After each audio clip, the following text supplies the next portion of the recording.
So, San Beda JRU. So, natalo itong San Beda, no? Parang wake up call. Nagising. O dahil parang nakakahiyang talo ng San Beda last game. So, ang maganda rito, dikit yung laban. Pero pagdating nung second half, no, maganda yung simula ng Beda, pero pagdating ng second half, bumawi itong JRU dahil nagkaroon ng magandang laro sa third quarter itong si Sean Argente na umiscore ng 22 of his 27 points sa third quarter.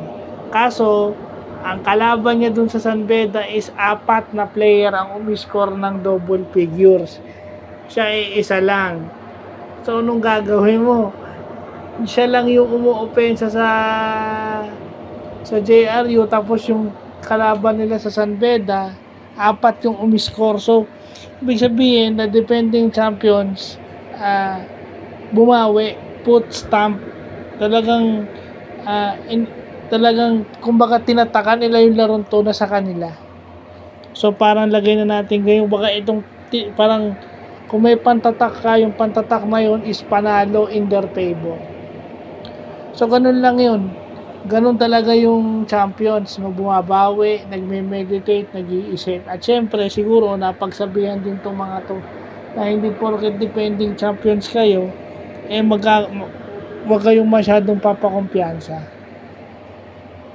So, tsaka, yun na nga, no? Dapat ang mga talo is magsisilbing leso na ayusin na yung laro next game. No? Kahit sa intrams yan, sa simpleng game lang sa basketball, sa intramurals, dapat ganyan na yung mindset. Diba? Play the right way, at the same time, have fun. Ibig sabihin, if you play the right way, eventually, pag basketball player ka talaga, if you play the game the right way, eventually, magsasaya kayo sa loob ng court. Kasi tama yung ginagawa nyo. No, tama yung ginagawa nyo defensively, tama yung ginagawa nyo offensively, hindi yung exhibition kayo na exhibition. And then pag natalo, nga. Pero pag nanalo naman, eventually kasi minsan nanalo sobrang yabang nyo naman. So, losses should humble you, but at the same time gives you a positive attitude to approach every game properly.